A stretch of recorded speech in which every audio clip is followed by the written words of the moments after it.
En su libro Memorias, en el capítulo Paranoia Populista, David Rockefeller declara abiertamente: Algunos incluso creen que somos parte de una camarilla secreta que trabaja en contra de los mejores intereses de los Estados Unidos, caracterizándonos de internacionalistas, y de conspirar con otros en todo el mundo para construir una estructura política y económica global más integrada.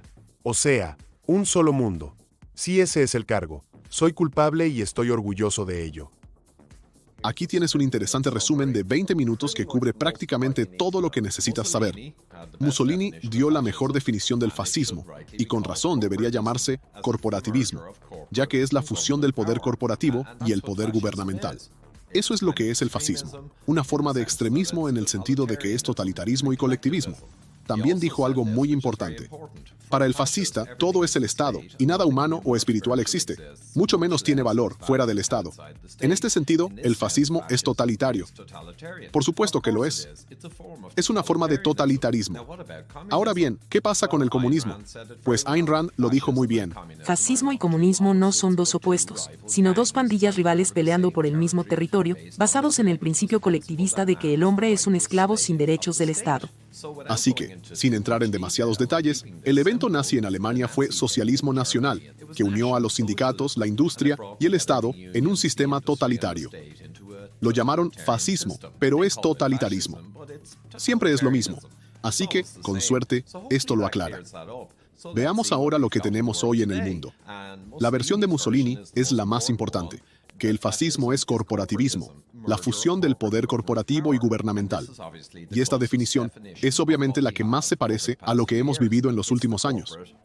La unión entre corporaciones y gobiernos, con el apoyo del Foro Económico Mundial, la ONU y todos los demás. Echemos ahora un rápido vistazo a la historia que nos muestra cómo llegamos a donde estamos hoy. A fines de los años 50, el Fondo de los Hermanos Rockefeller reunió mucho dinero y convocó a muchas figuras influyentes. Tuvieron una visión para América y el resto del mundo, el proyecto de estudios especiales. Nelson Rockefeller, uno de los hijos de Rockefeller, lo lideraba, y trajeron a Henry Kissinger, quien fue identificado como un sociópata, quiero decir, como una persona que podría dirigir el proyecto durante las próximas décadas. Los propios hermanos Rockefeller dijeron No esta podemos frase, escapar, bla, bla, bla, a la tarea de dar forma a un nuevo orden mundial. Ellos lo veían como su deber, en todas sus dimensiones: espiritual, económica, política y social. Así que puedes ver la magnitud de esta empresa. Su desafío, en sus propias palabras, construir una nueva estructura que haga posible el cumplimiento de los propósitos fundamentales de la humanidad. Creo que ya puedes ver de dónde proviene el totalitarismo moderno, ¿verdad? Después formaron el Consejo de Relaciones Exteriores, con David Rockefeller como presidente, trayendo a todos los presidentes y dignatarios del mundo, todos de acuerdo en que necesitábamos un sistema global para manejar todo. Luego, identificaron desafíos globales que permitirían implementar un gobierno mundial. Curiosamente, entre los temas estaban salud, pandemias, recursos humanos, sobrepoblación, todos esos desafíos globales. Y también identificaron, ¿adivina qué? El cambio climático, sin que ningún científico estuviera en la sala, curiosamente, y la identificaron como una oportunidad para promover el globalismo. Esto fue en los años 50. Kissinger dirigía el asunto.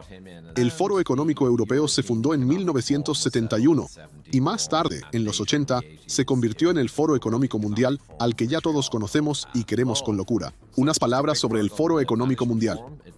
Las primeras personas que lo integraron fueron seleccionadas cuidadosamente y se centró, como no, en el desarrollo sostenible, el clima, el capitalismo de las partes interesadas, todo ese rollo. Y los socios, los actuales socios financieros primarios del foro, son muchas más corporaciones. Si vas a su página web, verás que prácticamente todas las grandes corporaciones del mundo son sus socios financieros. El Consejo de Fideicomisarios incluye a los principales bancos, incluyendo el Banco de Pagos Internacionales, o sea, el banco de todos los bancos, el Banco Central del mundo. Los bancos son una parte enorme de este ideal globalista, bajo el que hemos estado sufriendo estos últimos años. Sobre los fideicomisarios de 2019. No tengo que leer todos esos nombres, pero ya te haces la idea. Un montón de locos, pero con muchísimo poder. En 1972, la Conferencia de Estocolmo. Clima, clima, planeta, planeta, etc. Solo una Tierra recibió enorme cobertura. Barbara Ward, que fundó el foro y fue clave en eso, fue la que salió con este tipo de ideas. Maurice Strong, vinculado a los Rockefeller y proveniente de la industria petrolera, la gran pasta del petróleo, fue rápidamente ascendido a altos cargos en la ONU. Él fue el principal mentor de Klaus Schwab. Todos están conectados.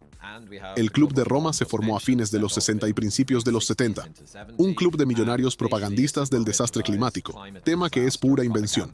Aurelio Peccei lo fundó. El libro Los límites del crecimiento logró preocupar a la ciudadanía con catástrofes, como el congelamiento del planeta. Eso era en aquel entonces. Hoy, por lo visto, es un planeta que se calienta, lo que ellos digan. Giovanni Agnelli lo financió y, por supuesto, era buen amigo de David Rockefeller. Todo se trata de bancos y dinero, y la intención de crear un sistema globalizado y un gobierno mundial. Siempre. Y, por supuesto, siempre es necesaria una gestión global para estos eventos climáticos tan catastróficos, ¿verdad? El Club de Roma publicó el libro La Primera Revolución Global, con un diseño, como veis, muy comunista o fascista, porque lo es. Cita del libro. En la búsqueda de un enemigo común contra quien unirnos, se nos ocurrió la idea de que la contaminación, la amenaza del calentamiento global, la escasez de agua, el hambre, etc., encajaban perfectamente. Así que se inventaron algunas cosas y concluyeron que la amenaza del calentamiento global era la mejor opción. Y todos estos peligros son causados por los humanos, así que, en última instancia, el verdadero enemigo es la humanidad misma. ¿Ves lo que hicieron ahí? Dijeron, ustedes, pequeñas hormiguitas humanas, son el enemigo. Tenemos que meterlos a todos en una granja de hormigas y asegurarnos de que no se hagan daño. Después aparece el manifiesto de Davos en 1973. Son los mismos millonarios de siempre. Luego, la Comisión Trilateral, Richard Gardner y la revista Foreign Affairs, donde hablaban de todo este globalismo, explotando ideas como el camino difícil hacia el orden mundial. Luego, la Sociedad Mundial del Futuro, en la que Rockefeller estaba metido hasta el cuello, con el futurista Warren Wagner. Todos hablaban de crisis y oportunidades. Siempre es el mismo patrón: problema, reacción, solución. Identificar supuestas crisis globales y luego decir, necesitamos una solución de gestión globalizada, bla, bla, bla. En 1972, el jefe de protección ambiental de la ONU advirtió, tenemos 10 años para detener la catástrofe. Pasaron 10 años, luego otros 10, y así sucesivamente. Nunca hubo catástrofe. Nada cambió. Y dentro de 100 años, tampoco cambiará gran cosa. Solo tendremos el clima, que cambiará lentamente con el tiempo. En 1987, nuestro futuro común, de la Comisión Mundial sobre Medio Ambiente. Todos conectados a grandes petroleras, Rockefeller, Comisión Trilateral, Club de Roma, bla, bla, bla. Un gran club al cual, lamentablemente, no nos permiten ser miembros. Este proyecto fue el inicio del desarrollo sostenible, y la inclusión del cambio climático fue iniciada y financiada por el Fondo de los Hermanos Rockefeller. Nuestro futuro común condujo a la Agenda 21 en 1992, un documento aterrador, con unos 150 países, todos los jefes de Estado firmando esta locura. Pero ellos firmaron en nuestro nombre. Triste. Los peces gordos se reirían mucho esa noche, bebiendo champán y comiendo caviar pensando, hicimos que todos los líderes firmaran este montón de tonterías. Somos unos genios. Nelson Rockefeller, el príncipe Bernardo de los Países Bajos, fundador del Club Bilderberg, su hija la reina Beatriz, todos están metidos hasta las cejas. Y aquí aparece Steven Rockefeller. Tienen a todos los líderes mundiales en el bolsillo. Iniciativa de la Gran Transición, 2002. Más desastres venideros. Pero por supuesto, ellos tienen la solución. Bla, bla, bla. Líderes globales del foro, uniendo a todos los líderes del mundo e indoctrinándolos. Comenzó en el 93 con Bill Gates y algunos más. Pero aquí puedes ver durante los siguientes 10 o 15 años el tipo de personas que han incorporado. No necesito leer sus nombres.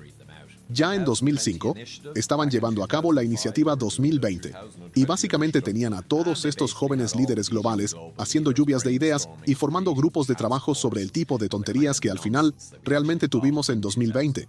Así que puedes ver cómo funciona todo esto, ¿verdad? El informe de riesgos globales 2006. Interesante. Identifican todo tipo de riesgos globales, ¿sabes? Y de nuevo, es el Foro Económico Mundial el que está apadrinando toda esta ridiculez solo para conseguir el gobierno global. Y mencionaron, por supuesto, una gripe pandémica, ya sabes.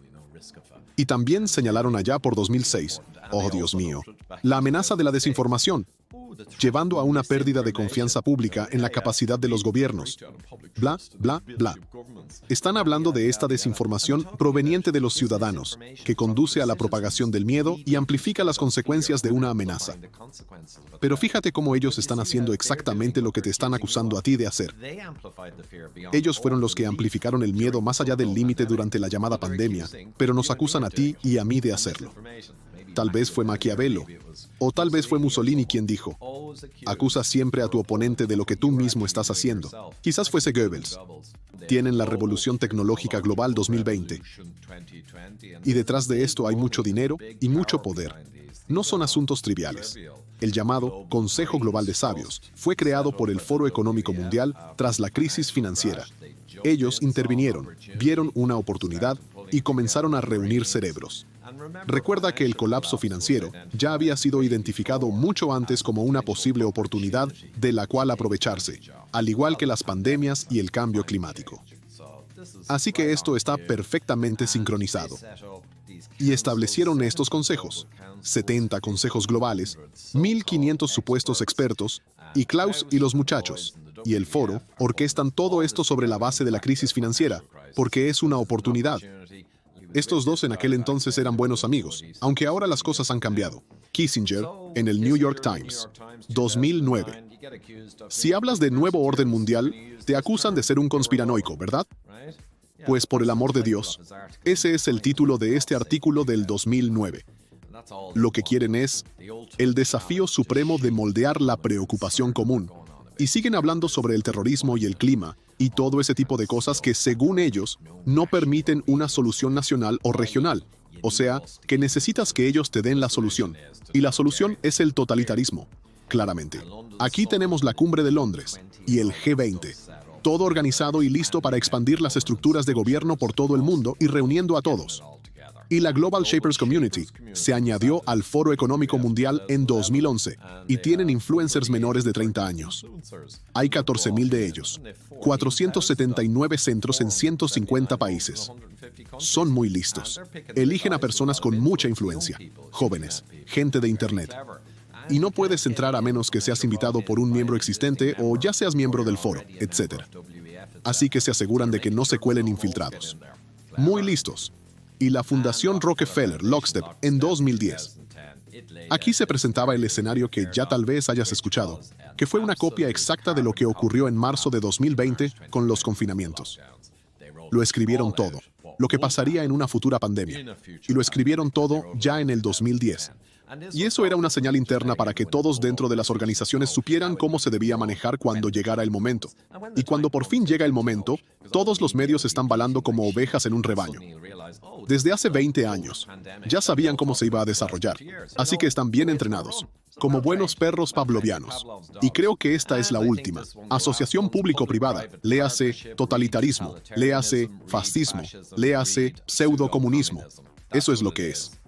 Es un paradigma de participación de partes interesadas en los gobiernos internacionales y se trata de la fusión de lo corporativo y lo estatal, donde lo corporativo lleva el timón y el Estado, el gobierno y los políticos son básicamente perritos falderos. Y os recuerdo cómo empezamos. Fascismo, corporativismo. Es la fusión del poder del Estado y el poder corporativo.